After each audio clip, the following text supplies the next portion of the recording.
When the Japanese attacked the United States at Pearl Harbor in 1941, there was a very real fear the West Coast would be invaded next.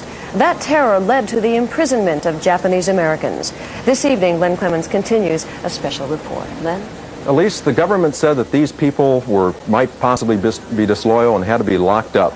Most of them had been born and raised right here in America and had never even been to Japan.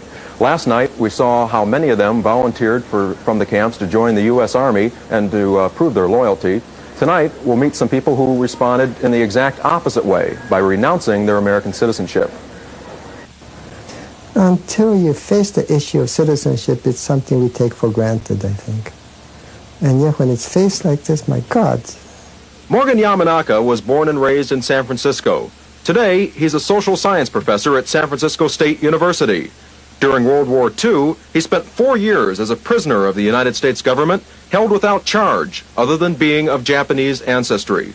While imprisoned, he renounced his American citizenship.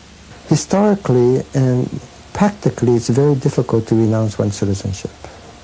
The U.S. government made it very easy for Japanese Americans to, by a special act of Congress. It wasn't I was bitter, I wasn't this, or I wasn't that. Number of variables came into signing that renunciation papers. In retrospect, that was a very stupid thing to do. After the war, he took the government to court to force them to restore his citizenship. He won his case because he was a minor when he signed. But for some of the others who renounced, it was a different story. I remember those friends of mine from Tule Lake who did renounce and who opted to go to Japan. And those were sad scenes. God knows, here's a wartime situation. They were leaving the United States to go to a strange country. And kids like me didn't know beans about Japan. Another man who renounced his American citizenship is Harry Ueno. He was a spokesman for the internees at California's Manzanar camp. The administrators considered him to be a troublemaker. One night, there was a knock at his barrack door. About 9 o'clock, there's two Jeep policemen came over to my door, you know. I was already in the bed. They knocked at the door, and Assistant Chief of Police Williams, he came over and said, you dress up and come with us. You know, where you going, nobody gonna know, he said. Nobody gonna know. You're gonna stay there a long time. His arrest touched off a riot at Manzanar.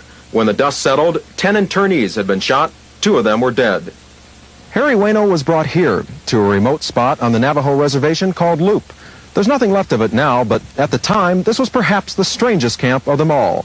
This is where 75 Japanese American men, whom the government considered to be incorrigible, were locked up and guarded by 150 soldiers armed with machine guns.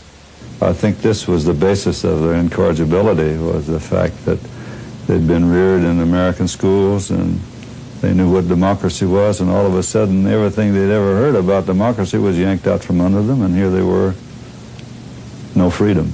Paul Robertson is the former director of the Loop camp.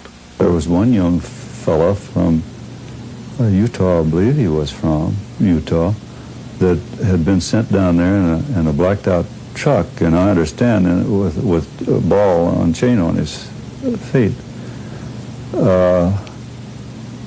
Was supposed to be a pretty rough guy. And we got to know him so well that we go off to town to Winslow, 28 miles away, and leave our kids with him. He was our babysitter.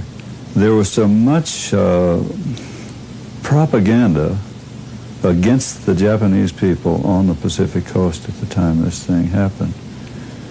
And the more that you became acquainted with these people on a one-to-one basis, the more you realized they weren't nearly as bad as people were saying they were. 120,000 people that said you have to go in there to the camp. They don't say anything. Quietly, they obey the law. Yeah. In the words of former President Gerald R. Ford, we know now what we should have known then, that the Japanese Americans were and are loyal Americans. Tomorrow night at 6, a look at a Congressional Commission's findings on why the Japanese Americans were locked up. We'll also explore the issue of whether or not the government should financially compensate these people for their loss. Elise? Thank you, Len.